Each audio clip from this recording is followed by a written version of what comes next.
Bonjour tout le monde. Aujourd'hui, je voulais faire une capsule vidéo. Une de mes abonnées m'a demandé « Annie, mon cheval ne tourne pas ».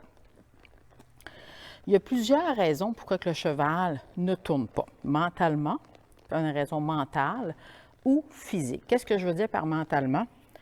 Quand que je commence à rider un cheval, souvent, ce que j'appelle le cheval va avoir des aimants.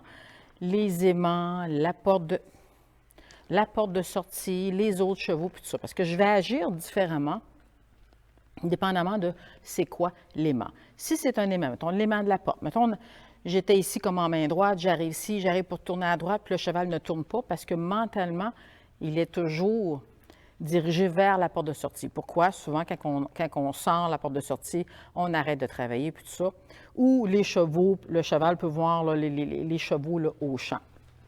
Si c'est un aimant, ce que je peux faire, c'est que là, je vais commencer mon travail sur les premières fois quand je ride un cheval, là, mettons quand je débourre un cheval, je fais tous mes exercices sur le bord de la porte, puis repos un petit peu plus loin. Ce n'est pas une chicane de travailler sur le bord de la porte, ça donne juste que je choisis de faire certains exercices-là.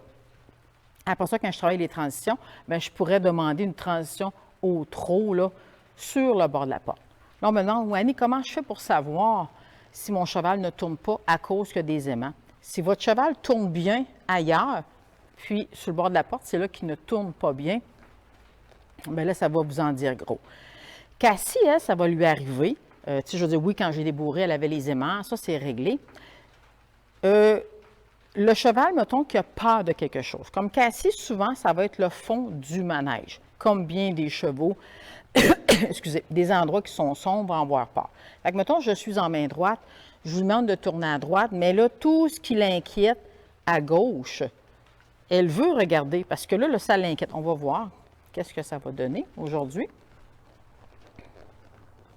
On peut voir comment ses oreilles sont dirigées vers le fond là, du manège. Fait qu'exemple, mettons, j'arrive ici. Puis là, j'arrive pour tourner. Puis là, elle s'appuie parce qu'elle veut, le coup de ça, c'est quand même réglé. Mais avant, elle était incurvée complètement de l'autre côté. Elle ne voulait pas tourner à droite parce qu'elle voulait voir, ça la préoccupait tout ce qui se passait là, à gauche. J'ai plusieurs façons d'adresser ce problème-là. Mettons, quand le cheval a peur et qu'il est inquiet. Soit que je vais aller faire une pause, mettons dans le fond du manège, puis que là, je vais laisser le cheval le temps d'analyser ce qui se passe. C'est la même chose que je fais ça en randonnée. Certains chevaux, ça va fonctionner. Certains autres chevaux, eux autres, ils ont déjà peur, mettons, de quelque chose, puis ils veulent sentir qu'on est là pour eux.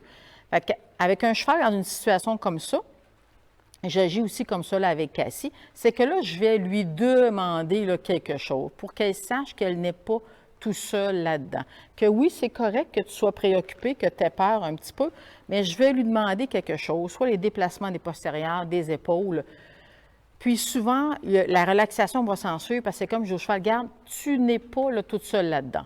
Je peux demander ce que j'appelle oreille sur moi. Fait qu'on peut voir Cassie, présentement, quand je suis ici, les oreilles sont dirigées vers moi, puis c'est ce qu'on veut en selle.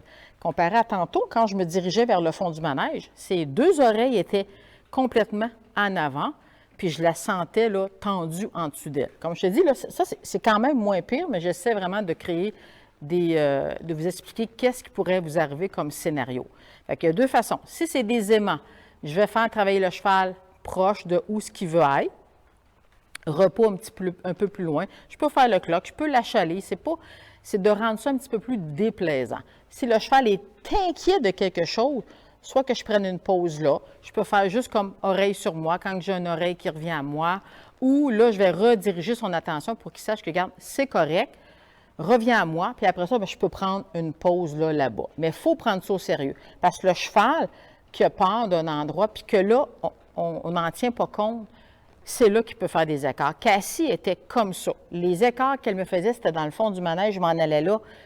Puis là, moi, j'étais focusée sur ce que je faisais, mais elle n'était pas mentalement avec moi, elle n'est pas prête à entendre ma question. Puis c'est là qu'elle faisait là, des gros écarts. Parce qu'à toutes les fois que je passais sur le bord du manège, du fond du manège, elle montait en émotion, puis je ne lui laissais pas le temps là, de baisser sa tasse d'anxiété. Aussi, ça peut être aussi un manque d'incompréhension. Moi, quand je commence de rider, c'est sûr que tous mes exercices au sol, ça apprend au cheval à s'assouplir, ça apprend au cheval à céder à la pression. Parce qu'on me dit, oui, mais Annie, mon cheval ne tourne pas, il est dur en bouche. Le cheval qui est dur en bouche, là, c'est soit, oui, qui n'a pas appris à céder à la pression, mais aussi qui n'est pas souple dans son corps. Le cheval, puis aussi le cheval qui est inquiet, veut se tenir droit, prêt à fuir. La tête dans les airs, prêt à fuir.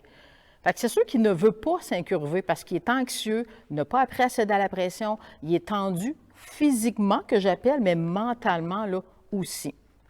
Fait que c'est pour ça que moi, tous mes exercices au sol, ça apprend au cheval à être léger, à suivre ma main. Je dis toujours, je serais capable de rider avec des ampoules dans les mains. Au début, c'est pas ça. Oui, ça se peut des fois qu'il faut être plus clair dans nos demandes, mais tous les chevaux sont capables de sentir une mouche là, sur eux. Fait que le cheval, mettons, c'est de l'incompréhension. Souvent, c'est qu'on leur en a demandé trop. Moi, quand je commence le concept, mettons, d'un exercice, que ce soit suivre son nez, déplacement des épaules, aussitôt qu'il me donne une mini-réponse, je relâche tout, puis je bâtis là-dessus. Si on en demande trop, le cheval, il va se dire, bien là, regarde, je te donne des bonnes réponses, puis moi, là, je ne suis pas gagnant là-dedans. Fait que lors du concept, même souvent, je vais récompenser quand le cheval, je le vois là, qui est en train de chercher la réponse, je vais tout de suite relâcher, vous dire, regarde, tu es sur la bonne voie. Fait que quand c'est physique, c'est soit une incompréhension ou que le cheval manque de souplesse. Souvent, on pense que le cheval, mettons, quand on veut tourner à notre gauche, qui ne répond pas, souvent, ça va être le côté inverse qui va manquer de souplesse. C'est comme, mettons, moi, j'essaie de faire des étirements du côté ici gauche, mais ici, là, je manque de souplesse. Fait que, oui, tous mes exercices, si vraiment, là, c'est ciblé pour que le cheval se soit malléable. J'ai l'impression que j'ai de la plasticine en dessous de moi. J'espère que ça répond à vos questions. Si vous aimez ma vidéo, vous pouvez vous abonner à ma chaîne YouTube. N'oubliez pas de cliquer « J'aime le pouce ». Si vous voulez vraiment avoir plus d'informations, venez rejoindre ma belle formation en ligne, mon beau groupe d'abonnés. Écoute, c'est fantastique. Là, c'est vraiment expliqué en détail avec plusieurs chevaux, plusieurs personnalités. J'espère que ça va vous aider. Bye! Bonne journée!